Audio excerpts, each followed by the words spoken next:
Allahu Allahu Allahu Allah Allahu Allah minasyaitonir rajim. Bismillahirrahmanirrahim. Alhamdulillahirabbil alamin.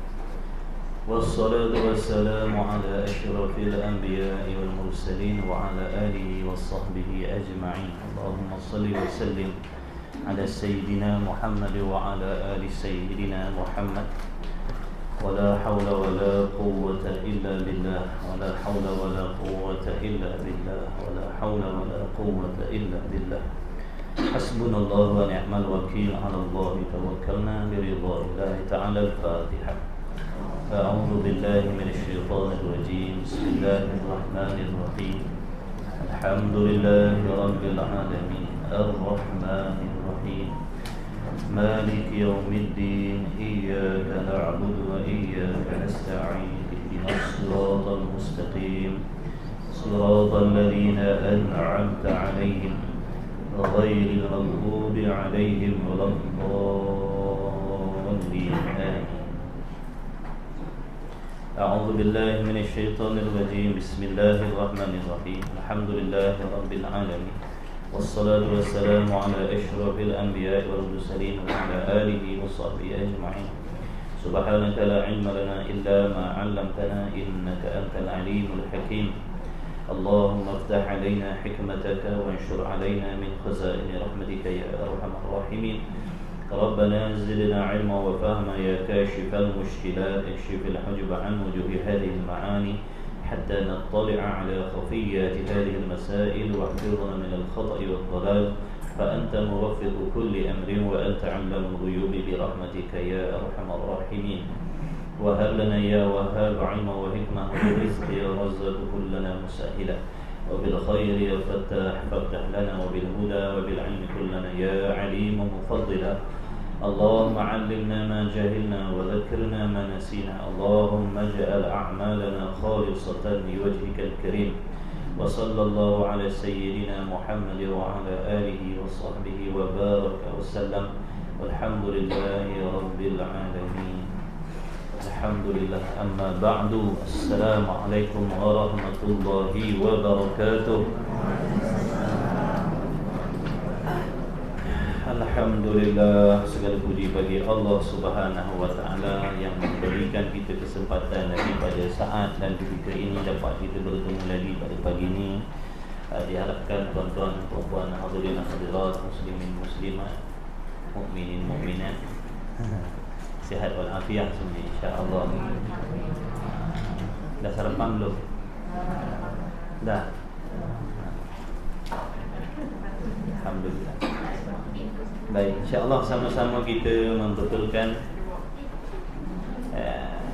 niat kita, maksud kita, tujuan kita. Kenapa kita hadir pada pagi ini? Ini dalam majlis ilmu pada pagi. Kenapa kita hadir? Pastikan niatnya betul, tujuannya betul. Kita ingat ini semua adalah semata-mata belas kasih Allah Subhanahu wa taala atas kita, hamba-hambanya yang banyak melakukan kedosaan, kemaksiatan. Kita hamba-hamba yang penuh dengan kejahilan. Jadi alhamdulillah, dengan belas kasih Allah, Allah pilih saya dan pilih tuan-tuan semua untuk hadir di dalam majlis ilmu taman-taman syurga. Yang mudah-mudahan menjadi asbab ataupun mudah-mudahan ia merupakan suatu tanda kecintaan Allah Ta'ala kepada diri kita semua, insya-Allah. Amin ya rabbal alamin. Sama-sama kita jaga adab-adab kita dalam majlis ilmu, betulkan niat kita. Allahumma salli ala Muhammad. Letakkan dalam hati kita, ilmu adalah suatu perkara yang sangat-sangat mulia. Tidak ada benda lain yang lebih mulia nak berbandingkan ilmu dan amal. InsyaAllah. Sambungan kitab Tauhid kita pagi ini, Risalah Al-Misbahul Munir, muka surat berapa? 59. Huraian sifat yang ke-10. Betul? Baik. Yang sebelum-sebelum ni dah ulang kaji dah? Dah, alhamdulillah. Saya tolong jawabkan, saya sangka baik.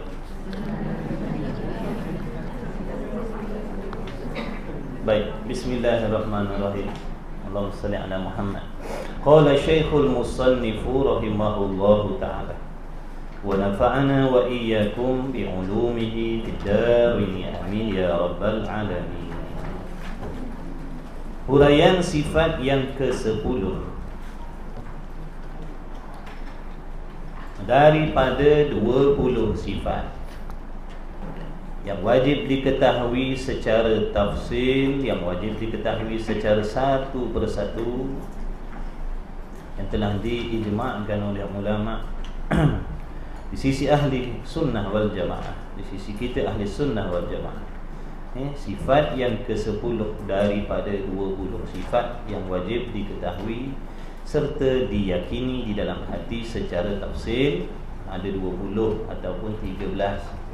Dalam kitab Misbahul Munir ni 20.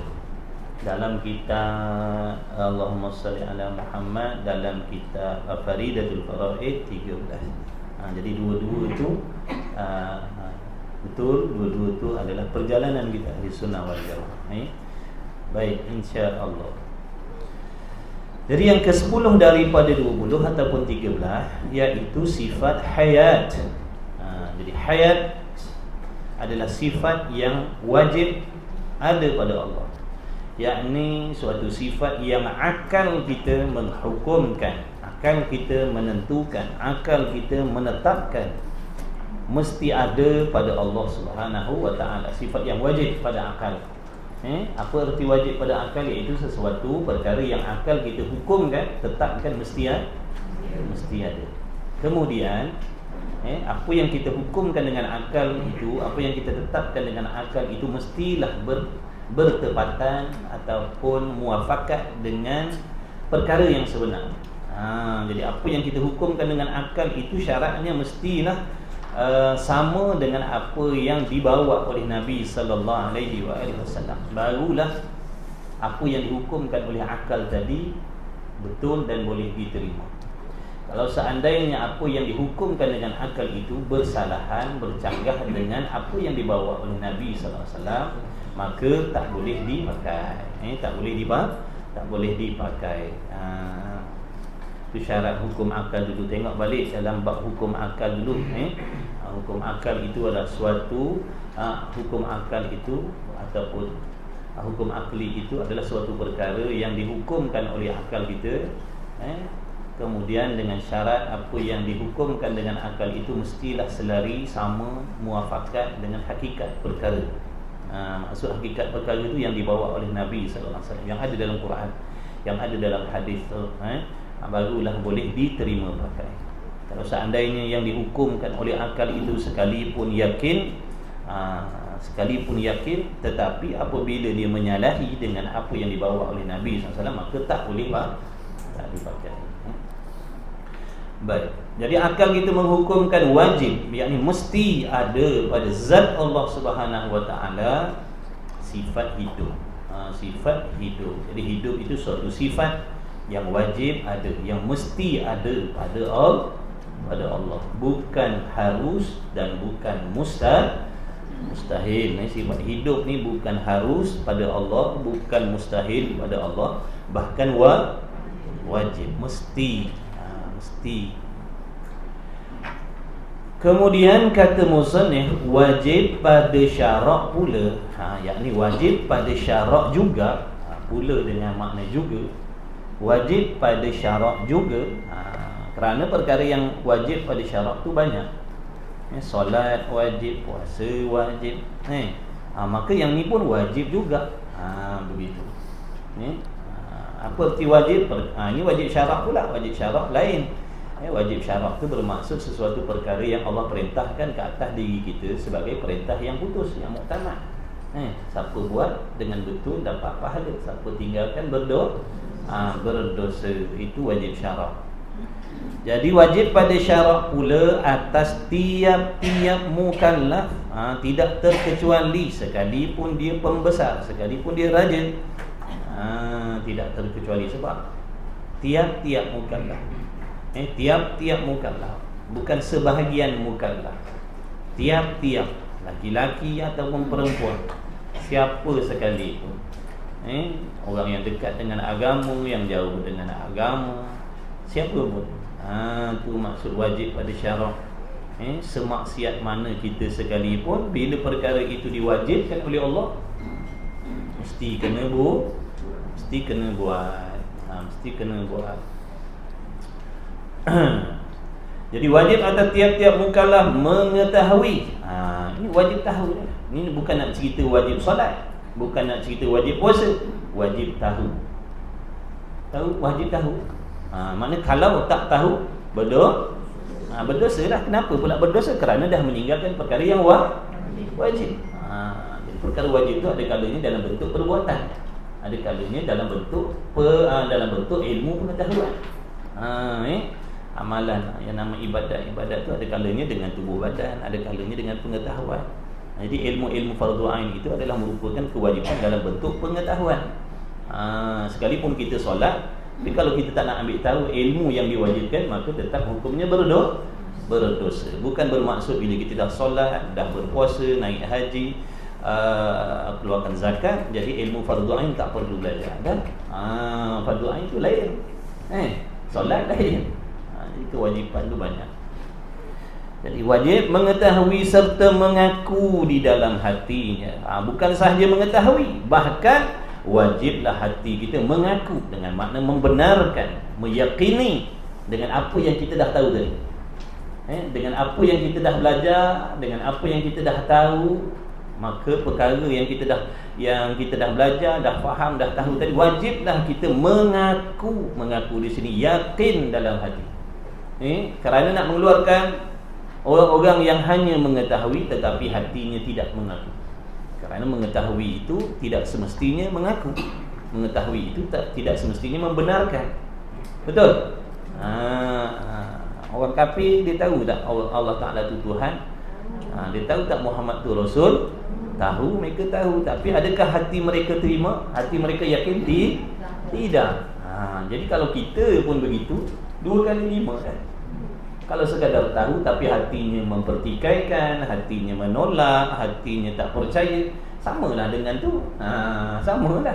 Sebab tu yang membezakan, yang dinamakan iman ni apa? Mengetahui serta hatinya mengaku. Kalau semata-mata tahu tapi hatinya tidak mengaku, hatinya tidak setuju, maka dia tidak beriman. Faham tak tu? Ada orang yang tak faham. Ada orang yang dia faham, tahu tu kira beriman lah. Ada yang faham macam tu. Mereka memahami bahawa kalau tahu, kira beriman lah. Siapa-siapa yang tahu Allah Tuhan, Muhammad Rasul, kira beriman lah. Tak kira hati percaya, tak percaya tu tak kira, asalkan tahu. Tak, salah. Beriman tu maknanya mengaku, mengetahui serta mengaku hati, setuju hati.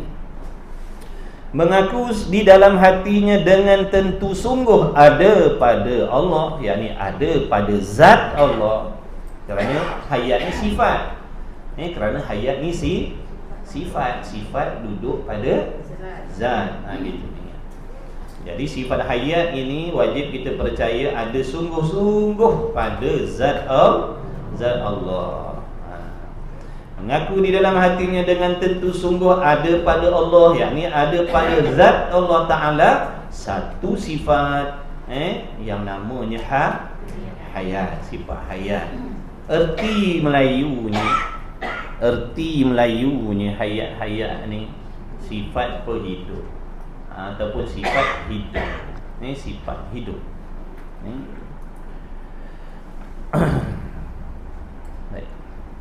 Iaitu sifat perhidup tadi ataupun sifat hidup itu ialah satu sifat yang ada.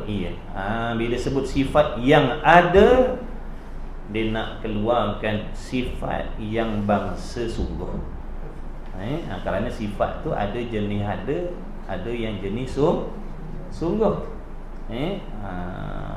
Bila sebut sesuatu ataupun sifat, ada yang jenis wujud, ada yang jenis tidak wujud. Sifat yang jenis ada dan sifat yang jenis tiada, yang dipanggil sifat yang bangsa sungguh. Sifat yang bangsa sungguh. Contohnya sifat putih pada kertas. Sifat putih pada kertas kita ni Putih itu adalah sifat yang ada. Putih pada kertas kita ni sifat yang jenis ada. Sebab tu kita boleh tengok, boleh nampak. Berbeza dengan sifat nipis yang ada pada kertas kita ni. Sifat nipis yang ada pada kertas ni, nipis itu adalah suatu sifat yang jenis sungguh. Dia bukan jenis ada, dia jenis sungguh. Beza dengan putih. Putih ni sifat yang jenis ada, nipis tu sifat yang jenis sungguh. Nipis ni sifat yang jenis sungguh, dia tiada. Sifat nipis tu tak ada. Sifat nipis tu tiada. Kenapa kita kata nipis tiada? Kerana tak boleh dilihat, tak boleh disentuh, tak boleh dikesan dengan panca indera kita yang 5 tu.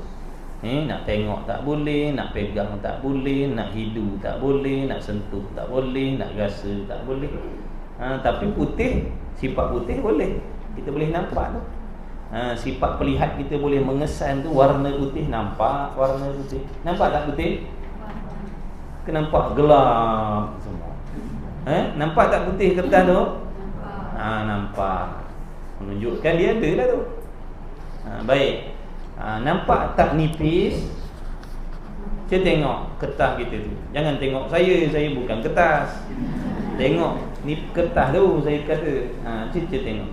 Saya tengok. Tengok kertas. Tengok saya lagi pula. Tengok kertas. Ni payah. Tengok kertas tu. Tengok kertas tu dulu. Tengok kertas tu nipis kan? Nampak tak nipis? Nampak tak?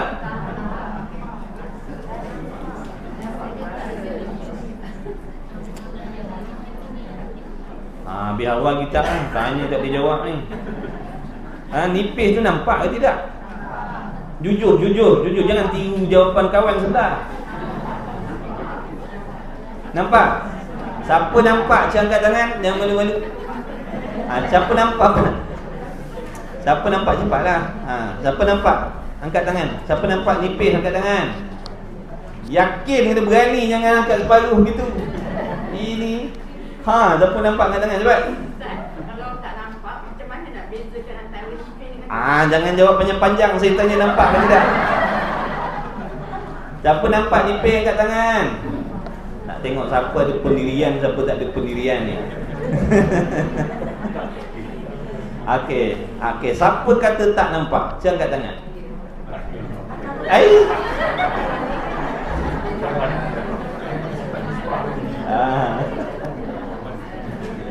Yang nampak ada angkat, yang tak nampak ada angkat. Tapi ada yang angkat pun tidak, tak angkat. Macam ni. Okey. Tak apalah, maknanya berani dia terjawab. Alhamdulillah, nak belajar ni. Belajar ni. Itulah nama belajar. Okey, nipis ni sebenarnya tak boleh nampak. Tak boleh nampak. Nipis ni tak boleh nampak. Dia tak wujud. Sifat nipis ni tak nampak sebab dia tak wujud. Sesuatu yang wujud tu kita boleh kesan dengan penglihatan, dengan pendengaran, dengan sentuhan, dengan hidu, dengan rasa di lidah. Tu tiap-tiap benda yang boleh dikesan dengan panca indera kita yang 5 tadi menunjukkan benda itu ada. Ada pun nipis tadi. Nipis tu kita tak boleh tengok. Yang kita nampak ni yang kita nampak ni kertas. Bukan kita tak nampak nipis, kita nampak kertas. Yang kita pegang ni kertas, bukan pegang ni. Pegang nipis. Nak dengar lagi lah tak boleh. Nak cium nipis lagi lah tak boleh. Nak rasa lagi lah tak boleh. Jadi menunjukkan sifat nipis ni tiada. Tetapi saya tanya, sungguh tak kertas ni nipis? Sungguh. Ada yang tak jawab lagi tu, masih keliru lagi. Jadi nipis ni, sifat nipis, kertas ni sungguh tak nipis? Sungguh. Ada tak nipis? Tiada. Lagi sekali. Ada tak nipis? Tiada. Sekali. Tak ada yang tak jawab ni. Hai murid. Nipis ada ke tidak? Ada. Tiada. Sungguh ke tidak nipis? Sungguh. Ada yang cenian. Apa nak jawab? Aduh, aku tak tahu. Nipis ni tiada, tak ada. Tengok yang kita nampak ni kertas. Yang kita pegang ni kertas. Tanya, mana nipis? Tu, dia kata. Tu, mana tu? Tu mana? Tu, dia kata tu. Cik tunjuk mana? Tu, dia tunjuk tu. Tu kertas. Betul tak? Cik tunjuk. Cik lah tunjuk. Tu kertas, bukan tu nipis. Tapi akal kita memahami, akal kita mengerti apabila begini keadaan kertas ni dipanggil nipis. Jadi ini nipis ni suatu sifat, suatu kelakuan yang hanya difaham pada akal fikiran. Akal kita faham, bukan nampak, faham. Ni namanya nipis, ni namanya tebal. Ni namanya tebal, ni namanya nipis. Akalnya faham, bukan nampak. Yang nampak tu diri di kertas. Berbeza dengan warna putih tadi. Warna putih ni nampak dengan mata kita. Jadi bila sebut sifat, dia ada dua jenis. Ada satu sifat yang dirinya ada, macam putih tadi. Ada pula sifat yang jenis tiada, dia cuma sungguh sahaja. Faham tak cakap tu? Faham? Alhamdulillah. Tak faham pun alhamdulillah. Tak faham pun alhamdulillah. Abang belajar belajar. Kalau semua faham, tak payah belajar lah. Dia datang faham tu datang daripada tak faham dulu. Yang jawab ada tadi, yang jawab tak ada tu semua dulu jawab tak ada kat tu dulu. Pada selalu ulang dia dah tahu jawapan, dia kata tak ada. InsyaAllah nanti lama-kelamaan faham lah tu. Jangan putus asa belajar. Yang penting jangan putus asa belajar, insya-Allah. Baik. Sebab itulah dalam kitab ni dia nak bezakan. Dia kata sifat hayat itu adalah sifat yang ada, kerana nak mengeluarkan sifat yang jenis sungguh tadi. Contohnya mana sifat yang jenis sungguh? Dulu kita dah belajar dah sifat qidam contoh. Sifat salbiyah. Qidam, sedia kala. Sifat sedia kala itu sifat yang jenis dia ada, tetapi sungguh. Mana kalau kita tanya, adakah Allah sungguh ke tidak Allah bersifat sedia kala? Jawabnya sungguh Allah bersifat sedia kala. Sedia kala Allah tu sungguh ke tidak? Sungguh. Jawab je sekali, sedia kala Allah Ta'ala tu sungguh ke tidak? Sungguh. Jadi pelajar yang cerdas. Kang diam, tak tanya kan tidur. Tu tanya tu nak suruh jawab biar dia tak terlelap. Baik. Jadi sifat sedia kala tu sungguh ke tidak? Sungguh. Sifat sedia kala tu ada ke tidak? Tiada. Sedia kala tu tiada. Sifat sedia kala tu tiada. Dia sifat yang jenis tiada. Dia sifat yang jenis makna kalau nak tengok sedia kala tak boleh. Nak tengok, nak lihat sedia kala tak boleh, kerana sedia kala tu jenis dia hanya jenis faham. Sesuatu yang tidak ada permulaan, sedia kala. Jadi dia faham sesuatu yang tak ada permulaan, dia faham. Nak tengok sedia kala tak boleh, kerana dia bukan jenis ada. Tapi kalau macam sifat hayat ni, kalau ditanya ada ke tidak hayat, jawabnya ada. Sifat makni, qudrat, iradat, ilmu, hayat, sama, basar, kalam. 7 sifat makni ni dirinya ada sungguh-sungguh pada Allah. Diri sifat tu sendiri ada. Kalau orang tanya qudrat ada ke tidak, jawabnya ada. Iradat ada ke tidak, ada. Dan seterusnya sampailah kepada hayat tadi. Adapun sifat sifat qidam, baqa, mukhalafatu ta'ala lil hawadith, qiyamu ta'ala bi nafsi, sifat-sifat salbiah tu kalau ditanya ada ke tidak sifat mukhalafah, jawabnya tiada. Sifat mukhalafah tu ada ke tidak? Tak ada, tapi sungguh. Begitu, tak apalah. Tiap-tiap benda ada mesti sungguh. Tulis itu sifir. Tiap-tiap benda ada mesti sungguh. Tiap-tiap sifat boleh juga. Tiap-tiap sifat yang ada mesti sungguh. Tiap-tiap sifat yang ada mesti sungguh. Dah. Tiap-tiap benda yang sungguh, tiap-tiap benda yang sungguh belum pasti ada. Tiap-tiap benda yang sungguh belum pasti ada. Tiap-tiap benda yang sungguh belum pasti ada. Tetapi tiap-tiap benda yang ada pasti sungguh. Ingat, tiap-tiap benda ada mesti sungguh. Jadi kalau saya tanya, hayat ni ada ke tidak? Ada.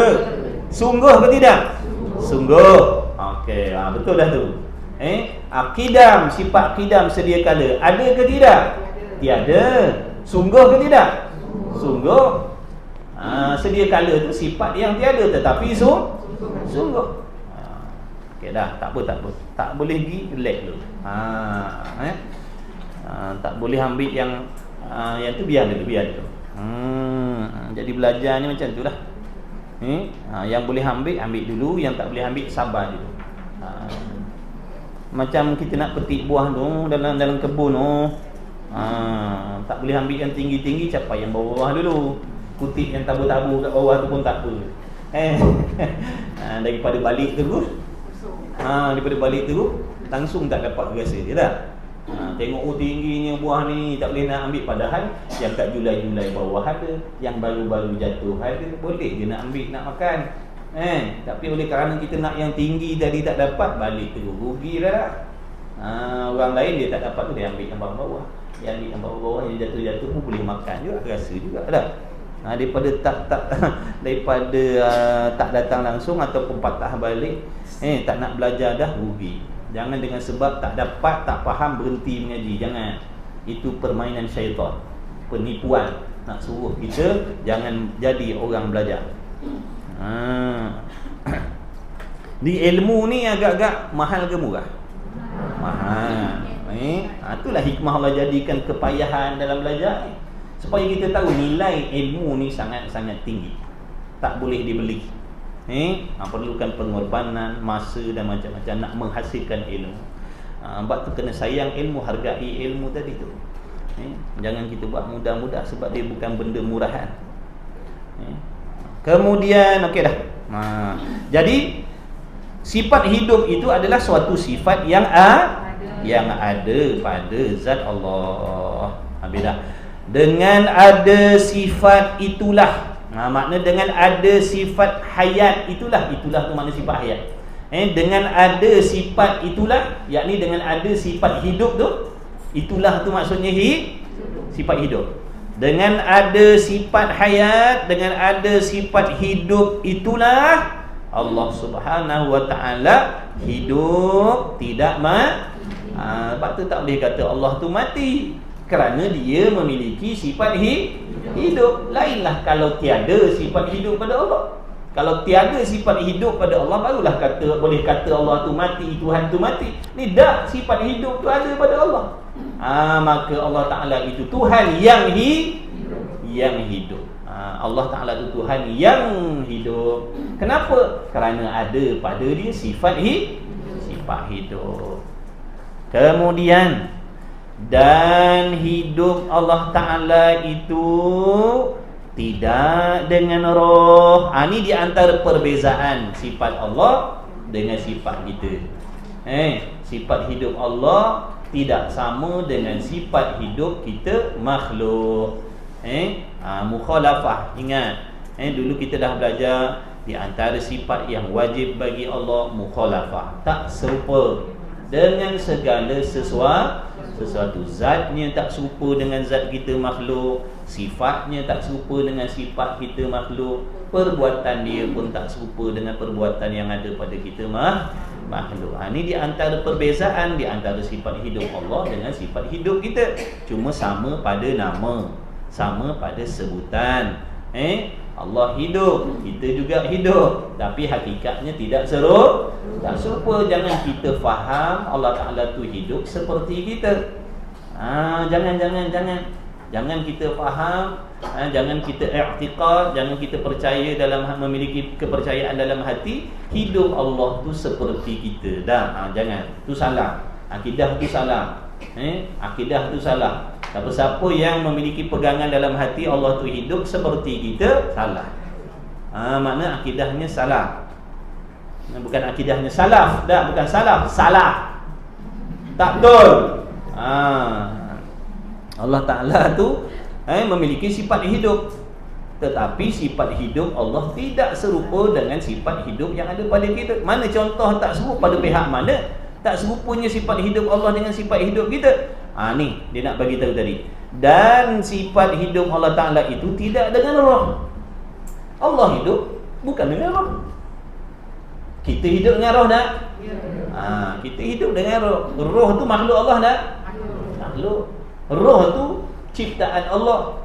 Roh ni sejenis jirim, sejenis jisim yang seni, yang halus tak boleh kita nak tengok. Dia makhluk Allah. Roh Allah gabungkan dengan jasad kita. Jadi jasad kita bergabung dengan roh, disatukan dengan roh. Sebab tu kita hidup. Jadi diri kita ni bercantum, bergabung dengan roh. Ingat balik dalam wahdaniyah dulu, apabila sesuatu tu ada dua benda bergabung menjadi satu, namanya apa? Kam muttasil. Kam muttasil. Bilang-bilangan yang bercantum. Bila sebut bilang-bilangan yang bercantum juga dipanggil jisim. Maka kita ni jisim, bergabung dengan roh. Tubuh kita pun jisim, roh tu pun jisim, digabungkan oleh Allah, maka kita hidup. Besok bila dipisahkan roh daripada jasad kita ni, matilah kita, ajallah kita, meninggallah kita, meninggalkan segala-galanya.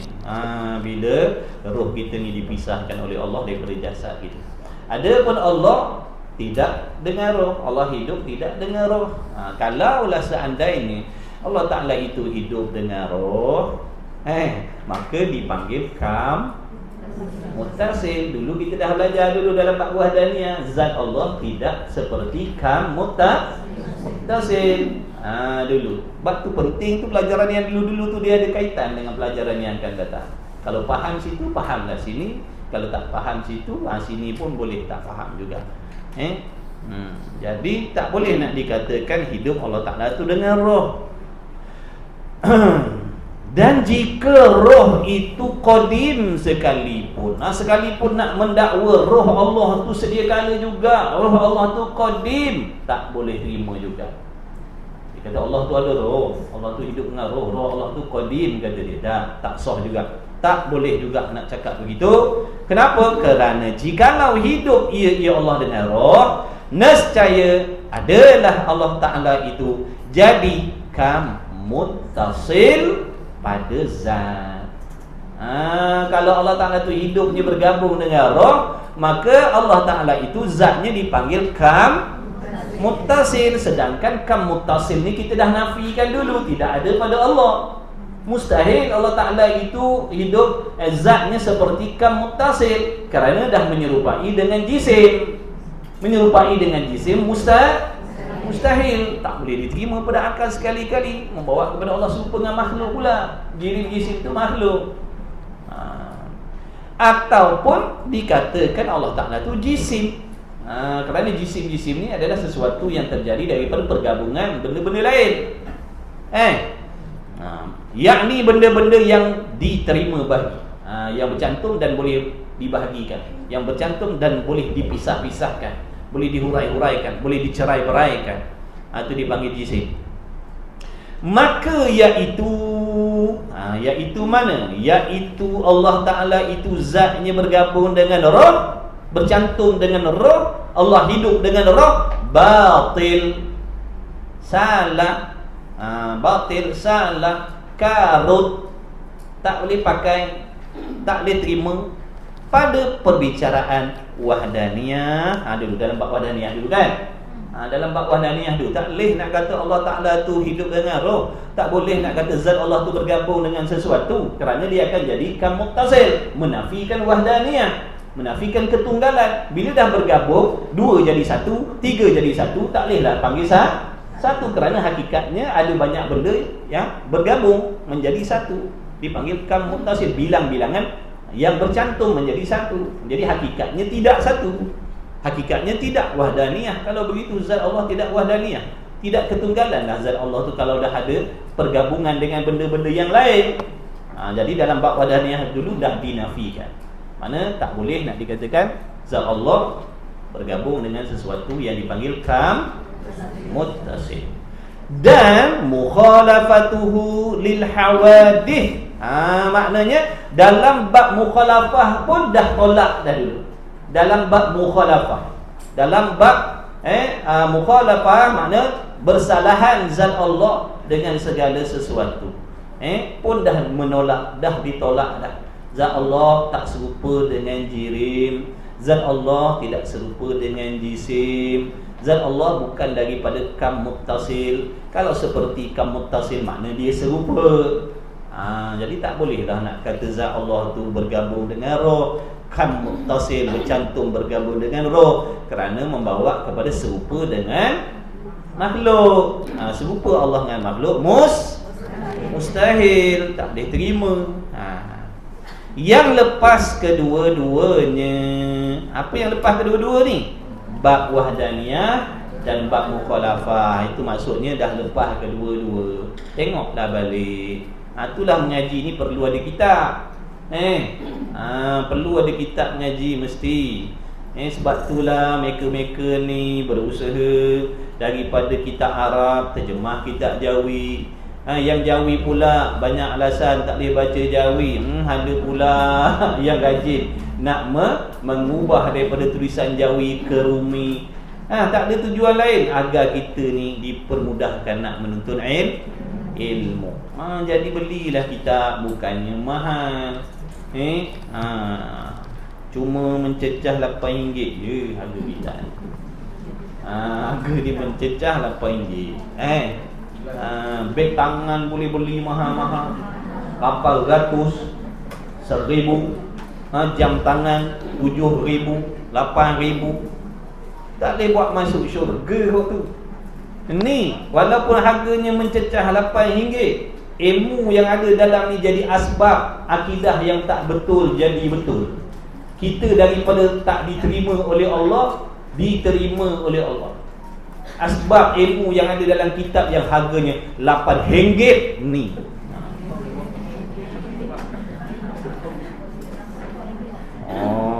Janganlah bakhil sangat. Beli CD lagu-lagu puluh-puluh ringgit, CD Bollywood berapa ringgit yang original. Tak ada fikir-fikir, tak ada membetulkan akidah pun. Duk dengar lagu-lagu tu taknya akidah daripada tak betul jadi betul. Dengar lagu-lagu Bollywood tu faham wahdaniyah. Ada? Tak ada. Ada tak sayang pula duit bab situ. Jadi tu tak dipanggil akhirat tu. Tiap-tiap benda yang tak boleh menolong akhirat, tak mendatangkan pada akhirat tu dipanggil dunia. Tu contoh harta-harta yang dibelanjakan atas jalan dunia namanya. Yang kita belanjakan kemudian tak mendatangkan pahala, itu namanya dunia. Tapi kalau yang kita belanjakan tadi menjadi asbab dapat pahala, tu namanya akhirat. Begitu. Jadi jangan sayanglah. Banyak kita tengok kuliah-kuliah kat masjid-masjid surau, orang tak nak bawa kitab. Untuk guru bawa kitab, murid tak nak bawa. Duduk belik handphone. Banyak orang mengaji tapi tak ada akhlak. Banyak orang mengaji tapi tak ada adab. Sebab tu tak dapat berkat. Tok guru tu menyirap, tengok dia kurang hajat. Semua Tak kisah berkopiah, tak berkopiah, berserban, tak berserban, tak kisah. Ini ilmu bukan main-main. Majlis ilmu bukan majlis main-main. Tak ada majlis yang mulia setanding dengan majlis ilmu atas dunia kita ada. Jadi kita jangan buat main-main. Tok guru duduk mengajar, dia duduk dekat tiang masjid, duduk bersandar, kaki lutut naik atas, main handphone. Ada adab ke tidak? Orang yang duduk kat depan ni bukan saya lah. Saya tak masuk. Tu tutup guru yang lain-lain lah. Nak mengajar kita, dia rujuk macam-macam kitab. Buka sini, buka sana, tengok sini, tengok sana. Sebab nak sampaikan nanti ke anak-anak murid, mudah-mudahan anak murid dapat ambil ilmu, dapat ambil kepahaman. Bersungguh dia buang masa dia, tepikan masa dia macam-macam nak cari ilmu, nak murajaah, kemudian nak berkongsi ilmu. Tiba-tiba bila sampai di tempat-tempat kuliah, tengok orang yang duduk dengar tadi tu macam tak menghargai apa yang disampaikan. Jadi berasa hati tak orang yang duduk kat depan nak menyampaikan. Ibaratnya kalau orang cakap dengan kita, kita paling empat lain. Apa perasaan itu?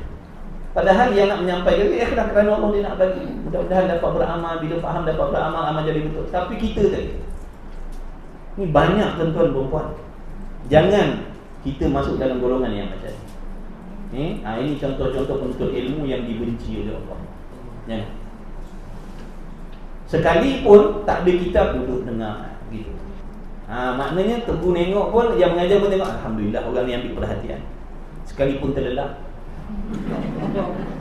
bersungguh dia, hampa tertidur. Tu hampa tertidur dia. Bersungguhnya lah. Siap basuh muka, lelap juga. Bersungguh. Ni dah duduk sembang ngongek. Teguh belajar, teguh ngajar ni. Teguh tak nampak dulu. Nampak lah, duduk kat tepi-tepi masjid, duduk kat dinding-dinding menyandar berborak. Na'udzubillah min zalik. Ini akhlak orang belajar akhir zaman. Jangan masuk dalam golongan yang macam ni. Sekalipun kita duduk di belakang dinding, belakang tirai yang tak boleh dilihat oleh tok guru, puan guru yang mengajar, ketahuilah Allah melihat akhlak kita. Allah tahu yang kita ni tak hormat ilmu. Sebab tu Allah tak bagi. Sebab tu perangai kita tak boleh nak berubah. Sebab Allah tahu kita bukan jenis orang yang dapat nak menilai ilmu tadi. Apa sahaja yang bersangkut paut dengan ilmu, kita kena takzim, kena besar, kena muliakan. Sama ada guru, kitab, waktu. Ni kitab duduk kat ibu jari kaki pun ada. Tak boleh ke nak beli rehal yang harga mencecah berapa tadi? Katalah RM50 rehal. Tujuan apa? Nak membesarkan ilmu, nak menghormati. Mahal sangat ke? Belepeh sikit lah kita. Sebab tak guna, belajar macam ni tak guna tuan-tuan. Tak guna, sungguh. Sekalipun faham, berkat kita tak dapat. Faham siapa-siapa boleh faham. Selagi dia tak gila, selagi dia waras, bila dengar ulang kali, dia boleh faham. Tapi berkat belum tentu dapat. Bila kita anak murid menjadikan tu guru sakit hati dengan kita, kita takkan dapat berkat ilmu. Sebab tu pesan untuk guru, jangan jadi anak murid yang mengguris hati dan perasaan guru, jangan. Bahkan dia kata jadi anak murid yang boleh usaha jadi anak murid yang boleh sentiasa duduk dalam hati tok guru, duduk dalam hati dengan makna tok guru tu ingat kita dalam keadaan makna ingatan yang baik, yang bagus. Tok guru seronok tengok kita. Kalau kita tak ada tok guru jadi teringat, mana tak datang. Jadi macam tu. Bukan anak murid yang mujur kau tak datang. Bukan macam tu. Itu maknanya tok guru meluat lah tu. Mujur tak datang. Jangan jadi anak murid yang macam tu. Di pondok pun berlaku tuan-tuan benda ni. 3 tahun, 4 tahun duduk pondok, tok guru tak kenal dia. Sebab apa? Tiap-tiap kali kuliah duduk balik tiang, duduk balik dinding. Kenapa? Apa masalah? Kenapa kita nak kena sorok dia pada tok guru? Sebab nak bersembang. Itu menunjuk niat kita betul tak? Bukan nak cari ilmu sungguh. Jadi kena jaga adab kita. Kalau tak sia-sia masa kita, orang lain belajar, tapi tak dapat orang lain belajar dapat berkat, kita belajar tak dapat berkat. Na'udzubillah. Perbaikilah. Ini ingatan untuk diri saya sendiri dan yang lain-lain yang memang sekarang ni kita tengok ramai dah orang belajar, alhamdulillah. Tapi bukan semata-mata belajar tanpa akhlak. Akhlak tu lagi tinggi daripada ilmu. Kalau ada ilmu setinggi mana pun, tapi biadab dengan guru, Tapi kalau dia baru belajar tapi akhlaknya, adabnya masya-Allah. Ni orang yang sangat-sangat ada nilai dalam diri. Banyak kat surau saya pergi mengajar. Kitab letak kat kaki. Kitab letak kat kaki atas lantai, campak apa nak uzlah. Macam surat khabar buat. Ingat, ini bukan sama dengan majalah-majalah surat khabar. Dalam ni bukan nak cerita tentang dunia, bukan. Dalam ni nak cerita tentang ilmu yang jadi asbab kita diterima oleh Allah.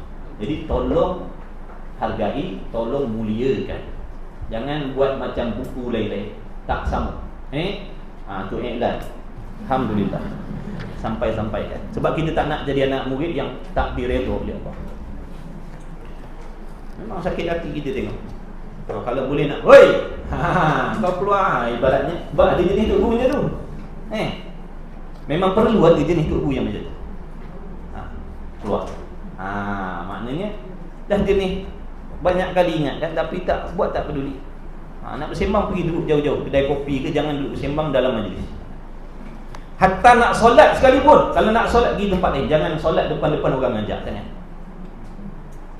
Nak solat sunat ke apa ke, sebenarnya ilmu fardu ain ni lebih besar pahala daripada solat sunat lah.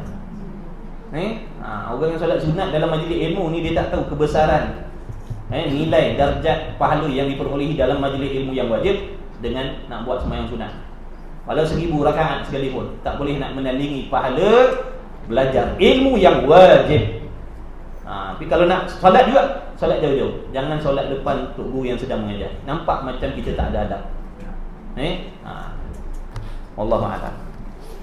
Iklan tu tak ada dalam TV. InsyaAllah sama-sama. Kita pun belajar, kita pun kena tegur kat dulu. Tapi itulah mujur, kalau tegur tak tegur, kita tak tahu, kita ingat betul dah cara kita, rupanya salah. Ingat rasa macam betul dah aku penuntut ilmu. Dah kamu penuntut ilmu yang Allah tak redha. Sekalipun nak duduk balik tiang, jangan buat benda-benda yang tak sepatutnya. Sebab Allah melihat, Allah yang memberi berkat. Bukan tok guru dia tak ada apa. Yang beri berkat ni Allah, bukan guru dah. Tapi bila Allah sendiri dah tengok akhlak kita, dengan kita biadab dengan guru, biadab dengan majlis ilmu, biadab dengan kitab, macam mana Allah Ta'ala nak bagi berkat? Habis. Dah lah. Macam mana boleh ke situ tadi? Itu nama rezeki. Rezeki itu nama rezeki. Alhamdulillah. Saya ingat dulu tok guru pesan. Jadi anak murid yang pandai ambil hati tok guru, agar kita sentiasa dalam hati tok guru. Sebab apa? Kadang-kadang tok guru ni bila dalam malam-malam dia bangun solat, kadang-kadang dia sedang bermunajat, teringat ke kita bagus anak murid. Tu yang kita nak jadi anak murid. Kita nak jadi anak murid. Dulu waktu kita kat pondok dulu, cerita sikitlah. Bukan nak menunjuk dah, nak menunjukkan benda tu. Sebab ada anak murid yang jauh kali daripada guru. Kita kata kita nak dengan tok guru ni tak selamanya. Sementara tok guru adalah kita nak rapat dengan dia, biar kita ni disuka dengan kita. Jadi bila dia sampaikan ilmu pada kita dalam keadaan dia suka dengan kita, dia sampaikan ilmu pada kita dalam keadaan dia redha dengan kita, insya-Allah manfaatlah. Daripada tok guru bagi dalam keadaan hatinya tak seronok dengan kita. Makna ilmu ni nak disampaikan biar dengan kasih sayang, saling redha meredai. Guru redha bagi, anak murid pun seronok terima, macam tu. Dan di antara adab, kita wajib bersangka baik dengan guru yang nak menyampaikan ilmu pada kita, sekalipun umurnya lebih rendah daripada kita. Kalau dalam hati kita ada niat begini, contoh ni budak ingusan je ni depan ni, ni budak ingusan ni, ilmu dia tak berapa, pergi cari guru lain dah. Pergi cari guru lain. Kalau kita tak boleh nak baikkan sangkaan kita dengan guru tadi, pergi cari guru lain. Tak ada faedah dah duduk dalam majlis dia. Wajib sangka baik dengan guru, yakin ilmu yang disampaikan benar dan boleh memperbaiki diri. Kalau dalam hati kita, aku lebih pandai daripada dia, tak ada faedah, dia pun datang dengar-dengar saja-saja, pergi cari guru lain, tak ada faedah, sungguh. Jadi banyak adab dalam ilmu nak kena tahu. Dah. Dulu banyak anak murid yang lari. Tok guru tak kenal dia. Dia tanya mana duduk sini. Cari, kita pun usaha lah. Jumpa tok guru, pergi naik jumpa tok guru, picit-picit badan tok guru. Bukanlah tu nak bodek tok guru. biar kita jadi orang yang ada dalam hati dia. Alhamdulillah. Kadang-kadang duduk petang-petang kat pondok ada anak murid datang, kata ustaz, Mak Melaka dulu kita kat pondok dulu petapah dia dipanggil Mak Melaka, nama Mak Melaka sebab kita orang Melaka kat situ. Itu tu terus panggil nama tu ajak makan, pergi makan. Duduk sehidang kat dapur dia cedokkan nasi, dia hidangkan almarhum Tuan Guru Haji Abdullah. Subhanallah, dia memang garang tapi dia sangat penyayang dia. Dia memang garang sangat tapi dia sangat penyayang dia. Dia nak murid dah, alhamdulillah lah. Kita nak benda tu, jadi kita seronok kita ada dalam hati tu. Mudah-mudahan kita ada dalam hati tu. Kadang-kadang nak guru redha walaupun kita tak pandai, tapi tu seronok kita, insya-Allah ada harapan. Tapi pandai sekali, pandai macam mana pun, bijak macam mana pun, tapi tok guru tak seronok dengan kita, tak ada. Na'udzubillah. Lebih lagi kalau dia bijak, pandai, tok guru redha pula, ini lagi hebat lah. Ni insya-Allah. Dah. Mudah-mudahan. Baik, kemudian kata musannif rahimahullah taala, Allahumma shalli ala Muhammad. Ni benda yang patut sampaikanlah. Mudah-mudahan dapat dipanjang-panjangkan insya-Allah. Benda manfaat. Yakni benda-benda yang diterima bahagi, maka iaitu batil. Tak boleh lah nak kata macam tu. Pada bicaraan wadaniyah, bila nampak wadaniyah dah tolak dah. Tak boleh nak dikatakan Allah Ta'ala tu kam muttasil, kerana menafikan wahdaniyah. Dan tak boleh pula nak katakan Allah Ta'ala tu kam muttasil yang mana dia seperti jisim, kerana bersalahan pula dalam bab mukhalafah dulu. Allah tak serupa dengan jisim yang lepas kedua-duanya dengan dalil-dalil yang nyata di sana. Tengok balik. Tu cerita dalam bab kitab tadi lah. Ada orang ngaji tak nak beli kitab jangan beli. Sekalipun kita tak pandai nak baca, beli, tengok, tatap, insya-Allah ada pahala mata kita tengok, ada pahala tangan kita duk bawa kitab ni. Besok tangan jadi saksi. Ni tangan pernah bawa kitab agama, mata pernah tengok kitab ilmu. Otak ni jadi saksi tengok surat khabar hari-hari. Jadi tengok, dapat pahala tengok kitab kan. Sekalipun tak baca, tengok dapat pahala dah. Satu lagi kelebihan, kita boleh catat, boleh tulis kat rumah, boleh tengok-tengok. Begitu. Tidak sayang duit nak beli kitab, bakhil bukan main lagi. Kemudian, dan sifat hayat itu tidak ada baginya ta'alluq. Beza dengan sifat-sifat makni yang lain. Qudrat, iradat, ilmu, samad, basar, kalam yang akan datang, semuanya ada ta'alluq, ada peranan kepada benda lain, urusan kepada benda lain. Adapun sifat hayat sebutir, sifat hayat satu ni, dia tidak ada bertakluk kepada benda lain. Jadi ini dia antara soalan yang akan keluar dalam kitab peperiksaan. Satu, sifat makni ada 7. Satu je tak ada takluk, sifat hayat. Yang lain semua ada takluk. Qudrat, takluk dia menjadikan makhluk, menyediakan makhluk. Iradat, peranan dia, takluk dia menentukan. Betul? Ilmu, contohnya. Peranan dia inkishaf, menyatakan segala perkara wajib mustahil dan harus. Adapun sifat hayat tidak ada takluk. Sifat hayat tidak ada baginya sifat hayat ta'alluq, tak ada ta'alluq. Hanya sifat yang mengesahkan. Hanya sifat yang mengesahkan. Apa maksud mengesahkan? Suatu sifat yang nak membolehkan.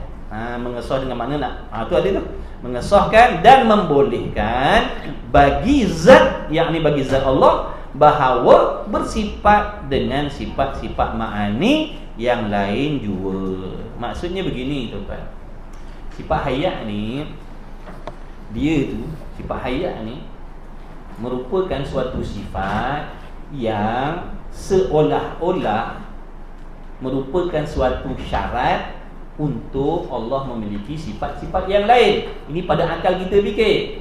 Kerana akal kita tak boleh nak faham, akal kita tak boleh nak reti bagaimana Allah nak bersifat dengan pelihat, pendengar, penutur, kuasa, kehendak kalau dia mati. Dah tentulah dia mesti hidup. Bila dia hidup, barulah layak nak ada sifat-sifat kesempurnaan yang lain pada Allah. Itu yang maksud dia. Itu yang dikatakan tadi, suatu sifat yang nak mengesahkan. Jadi sifat hidup ni suatu sifat yang nak mengesahkan, Yang nak membolehkan adanya sifat-sifat yang lain pada Allah. Kerana kalau Allah tak bersifat dengan hidup, dengan mana Allah tu bersifat dengan mati, bagaimana nak memiliki sifat yang lain? Kalau dia mati, macam mana nak ada kudrat? Kalau mati, macam mana nak ada iradah? Kalau mati, macam mana nak ada samak basar kalam? Kalau mati, sebab tu dikatakan sifat hayat ni suatu sifat yang pada akal kita faham, suatu sifat yang nak mengesahkan, suatu sifat yang nak membolehkan zat Allah Ta'ala itu memiliki sifat-sifat yang lain. Kerana kalau tak ada hidup, tak adalah kudrat dan sebagainya. Baik, faham tak sekat situ? Satu sifat yang nak membolehkan. Ini pada akal kita fikir, tuan-tuan. Ada pun pada hakikat. Jadi di situ nampak macam ada dulu dan kemudian. Nampaknya sekali faham dekat situ macam sifat hidup ni ada dulu, kemudian baru ada sifat-sifat yang lain. Sebab tu pada hakikatnya bukan begitu. Hakikatnya sifat hidup ke kudrat ke samak basar ke semuanya sediakan. Kalau seandainya keluar soalan nanti, tak apa siapa kita bagi tahu jawapan dulu lah. Sebab nak semua lulus. Jadi kalau keluar soalan besok, di antara sifat hidup Allah, hayat, dengan sifat kudrat Allah, sifat kuasa, mana dulu yang ada pada Allah? Maka nanti murid-murid jawab, kedua-duanya sediakan. Mana tidak ada permulaan. Tak boleh nak kata hayat dulu, kudrat kemudian, nak kata kudrat kemudian hayat dulu, ataupun kudrat dulu hayat kemudian, tak boleh. Kerana kedua-dua sifat ataupun semua sifat kamalan Allah sediakan. Yang dikatakan hidup ni seolah-olah syarat tadi pada faham akal kita. Akal kita faham gitu. Kalau tak hidup, macam mana nak kuasa? Macam mana nak buat makhluk? Kalau dia mati, kalau dia tak hidup, mana dia mati, macam mana nak buat makhluk kalau mati? Begitu. B. Dan dalil atas adanya, kena tahu dalil. Mengetahui dalil, bukti itu hukumnya wajib juga. Paling tidak dalil ijmali. Dalil ijmali, apa maksud dalil ijmali? Bukti yang ringkas. Bukti yang ringkas, yang untuk kita orang awam ni faham saja. Sebagai tempat kita nak berpegang atas akidah kita tadi. Jadi kita percaya, yakin dalam hati Allah tu hidup, ada dalilnya, ada bukti yang kita pegang. Sekalipun kita tak mampu nak menguraikan bukti tadi, cukup dengan faham. Cukup dengan faham bukti-bukti tadi untuk kita. Bukan untuk nak menguraikan masalah, bukan untuk nak menyelesaikan masalah orang lain, dah. Untuk kita tahu dan kita faham, nak pegang. Jadi aku percaya Allah tu hidup, ada bukti. Ni buktinya. Aku dah belajar banyak kali, dah dengar banyak kali. Mana aku faham dah bukti. Kenapa aku yakin Allah tu hidup? Kerana ada tempat dalilnya, ada buktinya yang aku dah tahu. Cuma aku tak mampu nak huraikan. Kalau orang minta tolong huraikan, aku tak boleh nak hurai. Hanya untuk faham aku saja. Itu maksud dalil ijmali.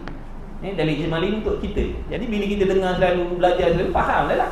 Tapi kalau orang tanya cuma tegangkan, minta maaf tak boleh nak tegang, tak pandai. Tak apa dia lah. Asalkan kita faham. Sebab ngaji fardu ain ni sebenarnya nak lepaskan diri je. Itu tujuan fardu ain tadi. Nak biar solat kita betul. Mana setidak-tidak solat yang kita buat tu berpandukan ilmu yang kita dah belajar. Tapi kalau orang suruh hajar bab solat, tolong ajar aku buat sembahyang, minta maaf lah, aku tak pandai nak ajar. Tak apa dah tu. Mana fardu ain untuk diri dia lepas dah. Mana solat dia betul lah. Kalau orang kata tak payah tumak ninah solat, dah mana boleh. Yang tu dah belajar mesti. Tumak ninah mesti sebab dia rukun. Cuma tak boleh nak mampu nak mengajar orang lain. Kalau andai kata orang lain datangkan masalah, kita nak menjawab, nak mengurai, tak mampu. Tak apa, tak ada masalah. Kerana ada orang lain yang boleh menyelesaikan. Kita hanya sekadar faham untuk nak betulkan ibadat kita sendiri. Itu tujuan fardu ain. Aku belajar solat, asalkan yang kita buat ni solat. Mana solat yang kita buat ni betul dah. Mandi wajibnya betul, istinjaknya betul, ambil wuduknya betul, syarat rukun sahabat, rukun qauli, rukun fi'linya betul. Dah lah untuk kita. Tidak besok bila kita mati, bila ditanya tentang solat, puasa, akidah, sifat mahmudah, mazmumah, ikhlas dalam hati, tak apalah untuk kita. Itulah tujuan fardu ain. Kalau boleh bagi tahu kongsi, itu lagi terbaik. Dapat jariah pula. Orang lain faham, orang lain boleh betulkan ibadat, asbab kita tolong terangkan, tolong tunjukkan, itu kira pahala lah, bonus dah. Paling tidak untuk kita, paling tidak untuk kita. Tu fardu ain tu paling tidak untuk kita sendiri. Dan dalil atas adanya, makna bukti atas adanya sifat hayat, sifat hidup pada Allah dan tidak mati itu, makna bukti yang menunjukkan Allah wajib bersifat hidup, bukti yang menunjukkan Allah tidak mati, dalilnya itu ialah kita fikir, namanya dalil akli, kita fikir. Dan tilik kepada makhluk ini, fikir, renung-renung, tilik kepada kita makhluk.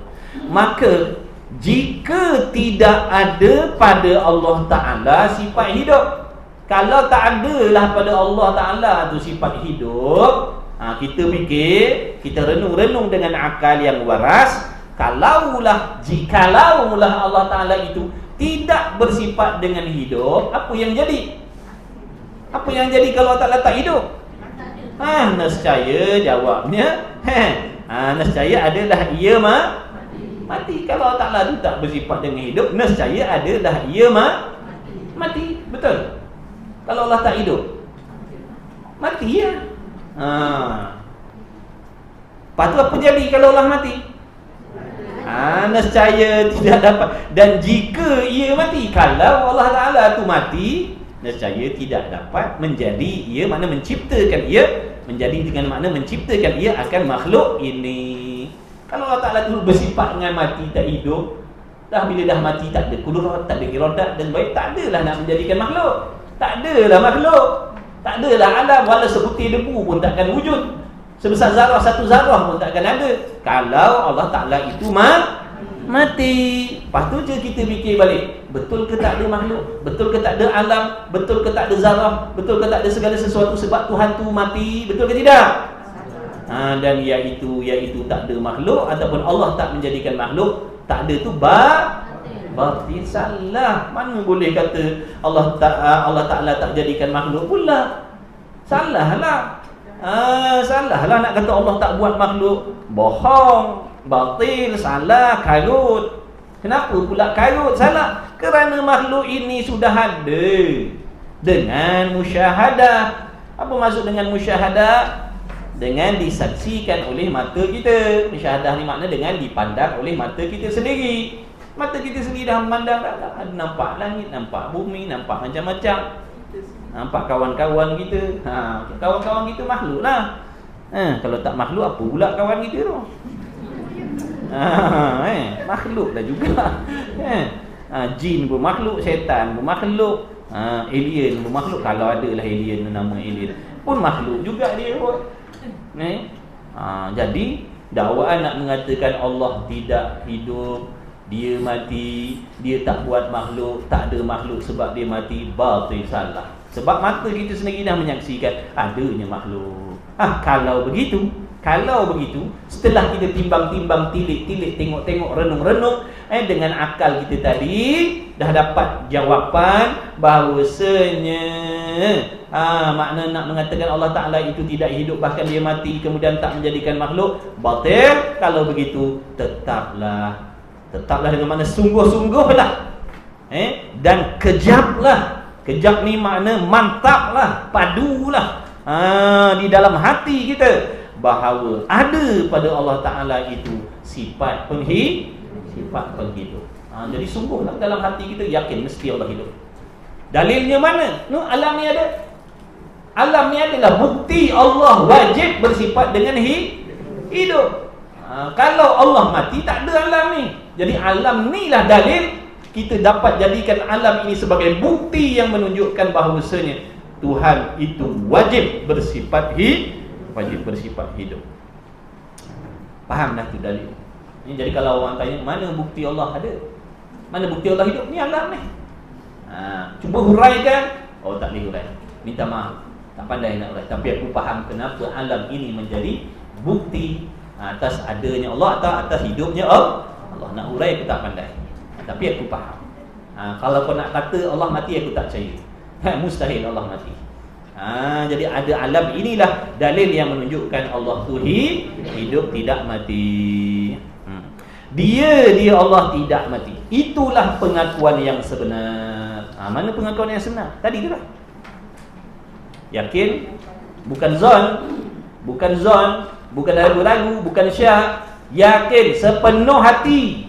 Sepenuh hati yakin. Yakin mana sepenuh hati, percaya sungguh-sungguh Allah Ta'ala itu hidup, tidak mati. Hidup Allah sejak bila? Sedia kala lagi Allah hidup. Dan selama mana Allah hidup? Selama-lamanya, tidak berkesudahan.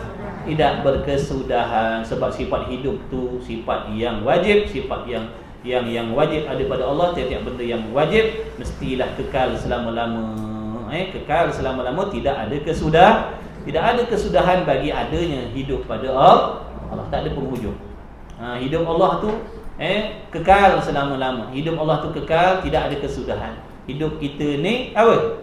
Berkesudahan. Hidup kita menerima mati. Hidup kita terima mati. Hidup Allah tak terima mati sampai bila-bila. Hidup kita terima mati.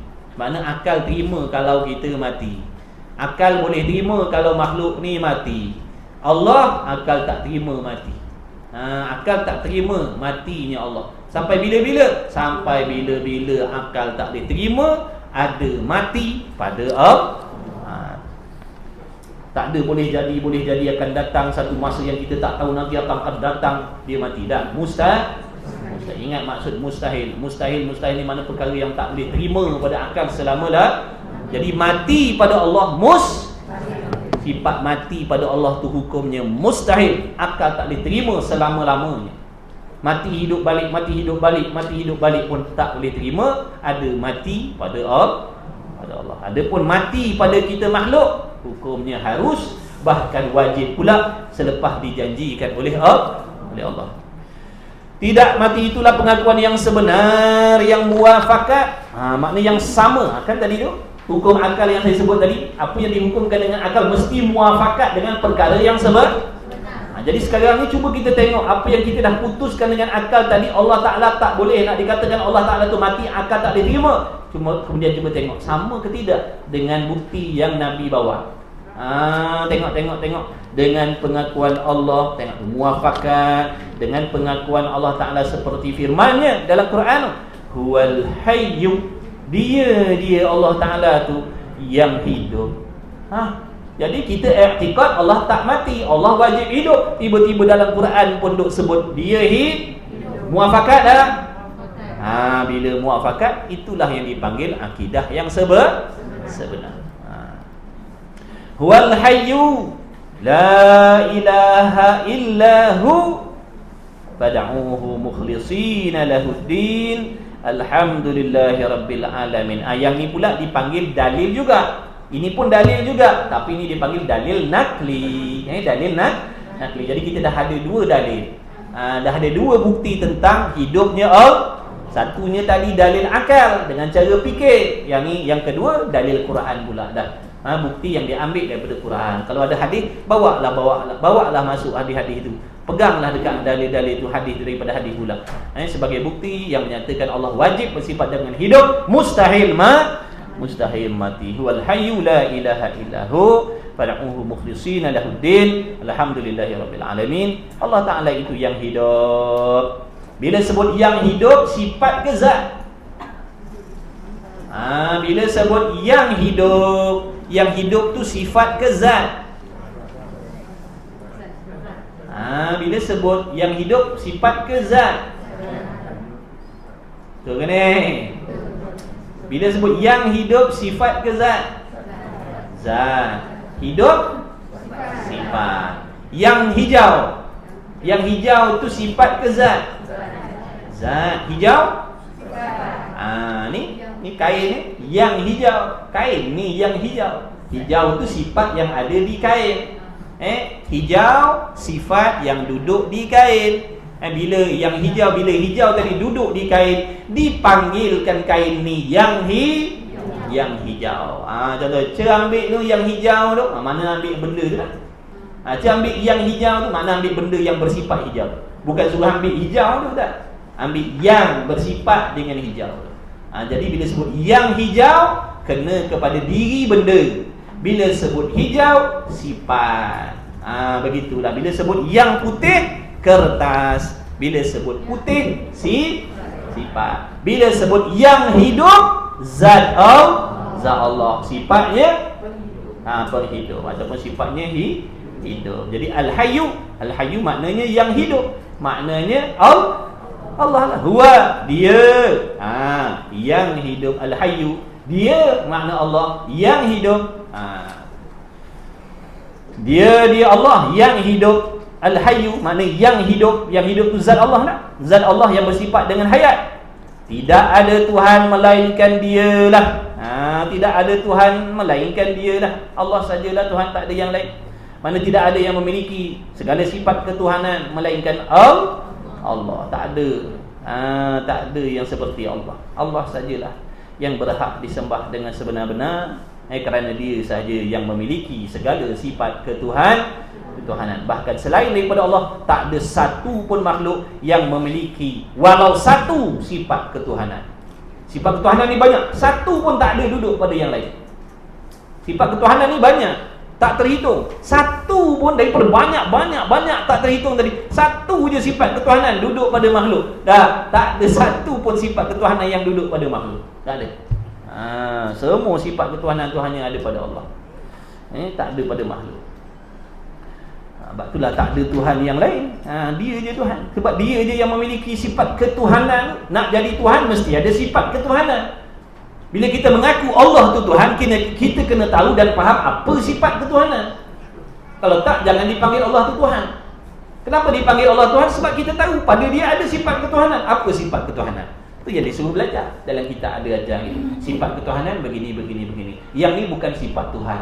Jadi bila bukan sifat Tuhan, jangan dipakai pada Allah.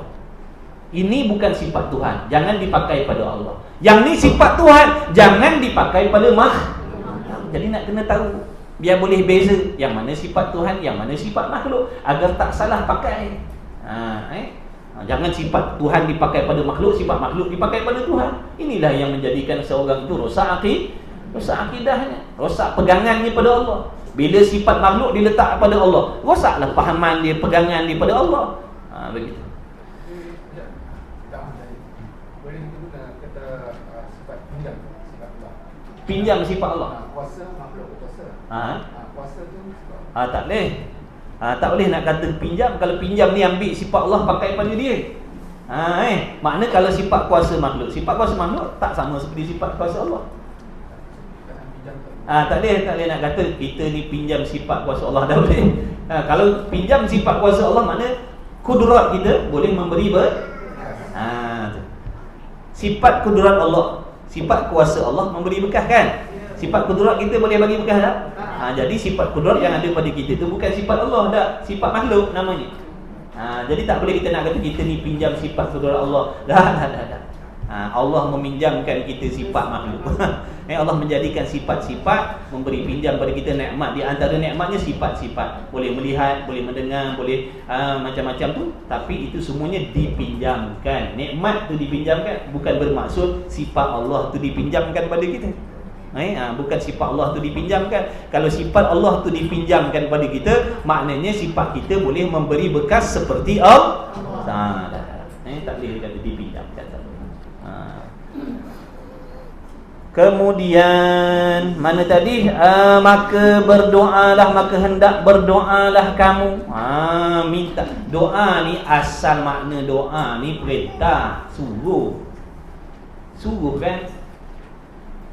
Suruh. Asal doa ni suruh, tapi adab kita dengan Allah tak boleh nak panggil suruh, panggil doa. Kan kita, ya Allah murahkan rezeki, suruh tak tu? Suruh dah tu. Tapi tak boleh, ya Allah aku nak suruh engkau ni, boleh kan? Kan biadab tu. Hakikatnya doa ni suruhlah, meminta sesuatu, minta kepada Allah agar membuat sesuatu. Panggil minta, panggil suruh. Tapi nisbah pada Allah tak panggil suruh, panggil doa. Kalau kita sesama kita panggil suruh, tolong ambilkan tu, tolong bagi saya benda ni, tu kan suruh. Tak apalah, layak sama kita makhluk. Tapi pada Allah jangan kata, ya Allah aku nak suruh engkau murahkanlah rezeki aku. Kemudian aku nak suruh engkau panjang banyak cantik muka kita nak cakap macam tu. Nama ku Hajar nama dia. Ya Allah aku nak berdoa. Doa makna minta kepada daripada pihak bawah minta kepada pihak yang tinggi darjatnya. Yakni Allah panggil doa. Kalau daripada pihak yang tinggi kepada yang bawah panggil suruh. Suruh. Tolong ambil tu jap, tolong ambil tu. Jangan kata aku nak minta doa sikit kat kau ni. Aku doanya beli teh ais. Tak sesuai lah panggil doa, panggil suruh. Betul. Kemudian dan hal keadaan maka hendaklah berdoalah kamu. Doa ni pula kena ada adab dia. Di antara adab dan doa wajib yakin dalam hati doa yang kita nak panjatkan ni, nak cakap ni telah diketahui oleh Allah sedia kala. Wajib yakin dalam hati apa yang aku nak minta ni sebenarnya dah diketahui oleh Allah sedia kala. Kemudian doa aku ni sekadar ibadat kerana disuruh berdoa. Dan yakin doa aku ni pasti dikabulkan oleh Allah, sama ada dalam bentuk apa yang aku minta ataupun Allah gantikan dengan benda yang lebih baik daripada apa yang aku minta, sama ada dunia ataupun akhirat, pasti dikabul oleh Allah. Pasti dikabul oleh Allah. Wajib yakin pasti Allah kabulkan doa aku, tapi tidak semestinya sebiji macam mana yang aku minta. Faham tak tu? Barang siapa yang doa dalam keadaan hatinya ragu-ragu, ya ke tidak lah ni, terima ke tidak, ini namanya jahat adab dalam berdoa. Dan itu di antara sebab-sebab doa kita tak dimakbulkan oleh Allah, kerana dalam hati kita ada was-was, ragu dengan Allah. Padahal Allah janji dah doa Allah akan kabulkan. Cuma kita kena faham kabul tadi Allah terima bukan dalam bentuk yang tidak semestinya dalam bentuk apa yang kita nak, tetapi Allah akan bagi yang terlebih baik. Kalau benda tu muafakat dengan ilmu Allah yang kita minta tadi memang terbaik untuk kita, Allah akan bagi seperti mana yang kita minta. Kalau tak, Allah akan bagi yang terlebih baik daripada apa yang kita minta. Kalau tidak di dunia, pasti di hari kiamat, pasti wajib yakin. Dan wajib yakin waktu kita doa tu, doa kita sedang didengar oleh Allah. Wajib yakin. Makna kita doa ni yakin doa aku ni sedang didengar oleh Allah, dan Allah pasti akan kabulkan. Itu adab berdoa. Yakin dalam hati dia maha kuasa mengkabulkan doa itu. Dan tak berdoalah kamu akan dia, hal keadaan kamu berdoa itu dengan kelakuan ikhlas. Sungguh-sungguh yakin dia maha berkuasa, yakin maha mendengar, yakin maha mengetahui, yakin maha memahami apa yang kita minta, dan yakin dia akan bagi. Baginya Allah agama. Allah Ta'ala itulah yang memiliki agama, undang-undang. Puji-pujian itu bagi Allah, segala puji itu milik bagi Allah.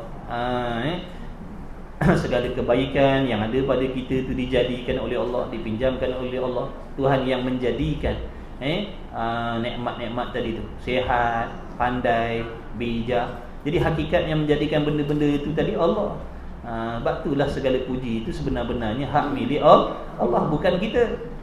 Jadi bila orang puji kita, ingat Allah, ini semua daripada Allah. Mustahil aku ada sifat pandai, mustahil aku ada sifat bijak, mustahil aku ada sifat begini dan begitu kalau tidak dijadikan oleh Allah. Jadi kembalikan pada Allah. Jangan terhenti puji-pujian itu dari kepada diri kita.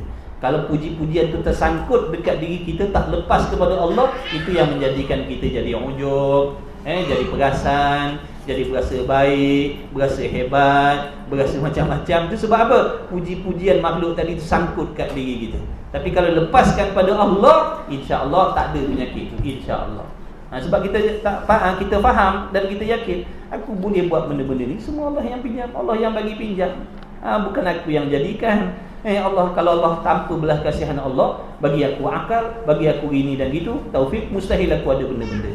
Jadi semuanya milik Allah. Barulah insya-Allah kita selamat daripada penyakit ujub tadi, perasan hebat. Orang perasan hebat ni sebab dia tak sampaikan benda tu pada Allah. Dia berasa benda tu lahir daripada diri dia, usaha dia yang buat. Padahal mana ada benda yang kita buat. Akal kita Allah pinjamkan, roh Allah bagi pinjam, jasad Allah bagi pinjam, nak bergerak pun Allah jadikan. Jadi kena ingat Allah banyak-banyak. Barulah insya-Allah selamat kita daripada penyakit hati, nak orang puji, nak orang sanjung, Perasaan baik, perasaan hebat, perasaan soleh, perasaan takwa, perasaan macam-macam no. Sebabnya di antara sebab besarnya lupa Allah. Lupa Allah. Kalau dalam hati ingat semua tu daripada Allah, insya-Allah selamat daripada penyakit hati. Puja-pujian itu bagi Allah, Tuhan sekalian alam, Tuhan yang memiliki, yang mentadbir, yang menjadikan sekalian alam. Dari sekalian alam tu milik Allah. Dia yang mengetahui segala-galanya. Maka nyata dalam ayat itu bahawa Allah Ta'ala bersifat, yakni wajib bersifat dengan sifat hayat, yakni hidup. Ianya Allah tidak mati. Jadi hidup Allah wajib, mustahil ke harus? Wajib. Tidak mati Allah wajib ke mustahil harus? Tidak mati Allah tu wajib, mati tu mustahil. Wallahu subhanahu wa ta'ala a'lam wa ilmuhu wa atam. Jadilah alhamdulillah. Jadi saya minta ampun maaf banyak-banyak. Andai kata ada perkataan saya hari ini yang mengguris hati mak ayah kat sini, saya ini memang jahat adab saya Allah, tapi bukan niat saya tuan-tuan puan, minta maaf. Bukan niat saya nak apa dah. Niat saya nak bagi tahu. Nak bagi tahu, tak nak ada di kalangan maknanya antum semua yang datang belajar di sini ataupun di mana-mana termasuk dalam golongan orang-orang yang menuntut ilmu tanpa adab dan tanpa akhlak ni. Jangan rugi nanti. Mudah-mudahan insya-Allah apabila kita berusaha dengan ikhlas hati jaga adab ni, agar Allah bagi berkat dalam hidup aku, walaupun aku tak pandai, walaupun aku tak boleh faham, mudah-mudahan dengan keberkatan tu nanti Allah tolong kita, Allah bantu kita, Allah selamatkan kita. Itulah niat. Barang siapa yang menjaga adab, dialah yang akan dimuliakan oleh Allah Subhanahu wa taala. Baik, insya-Allah sekadar ini sahajalah. Mudah-mudahan apa yang kita buat pada hari ini dikabul oleh Allah, diterima oleh Allah. Mudah-mudahan kita doa pada Allah dengan berkat majlis ilmu kita pada saat dan ketika ini, Allah ampunkan segala dosa-dosa kita, mak ayah mertua kita, datuk nenek moyang kita, sekalian anak-anak kita, anak menantu kita, semua-semuanya mudah-mudahan diampunkan oleh Allah, sentiasa diberi taufik, diberi petunjuk, dilorongkan kepada jalan-jalan kebaikan. Mudah-mudahan Allah Ta'ala bersihkan hati kita yang kotor, lembutkan hati kita yang keras. Kalau sebelum ni kita buat dosa tak ada rasa bersalah, mudah-mudahan Allah Ta'ala baikkan hati kita agar timbul rasa bersalah apabila melakukan dosa dan maksiat terhadap Allah. Kemudian mudah-mudahan Allah Ta'ala lahirkan, rezekikan dalam hati kita perasaan kasih, sayang, cinta dengan ilmu, memuliakan ilmu, berasa bertuah dipilih oleh Allah menjadi orang yang direzekikan ilmu, boleh dengar ilmu walaupun bukan setiap hari. InsyaAllah kita doa juga kepada Allah agar memberikan kita umur yang panjang, yang berkah, rezeki yang berkah, rezeki yang boleh menolong, memudahkan urusan kita untuk mendekatkan diri dengan Allah Subhanahu wa taala. Dilahirkan di kalangan kita anak-anak yang soleh, yang solehah, yang berjaya dalam pelajaran dunia dan akhirat. Kemudian apa lagi? Segala doa-doa yang baik, hajat-hajat yang baik, impian hasrat yang baik, yang tersurat, yang tersirat, yang Allah Ta'ala sesungguhnya maha mengetahui sedia tiada lagi, moga dikabulkan oleh Allah Subhanahu wa ta'ala. Yang sakit mudah-mudahan diberikan kesembuhan oleh Allah, diberikan hati yang sabar, yang redha dan bersangka baik dengan Allah. InsyaAllah. Terima kasih banyak. La haula wala quwwata illa billahil aliyyil azim. Wabillahi taufiq wa hidayah. Assalamualaikum warahmatullahi wabarakatuh. Bismillahirrahmanirrahim. Alhamdulillahirabbil alamin wassalatu wassalamu ala Rasulillah. Allahumma rabbana fa'na bima 'allamtana, rabbana 'allimna alladhi yanfa'una, rabbana faqih ahlana wa qarabatina lana fi dinina ma'al kutri unsa wa dzakar. Wa sallallahu ala sayyidina Muhammad wa ala alihi wa sahbihi wa baraka wa sallam. Walhamdulillahirabbil alamin. Taqabbalallahu minni wa minkum, minna wa minkum. Taqabbal ya Allah.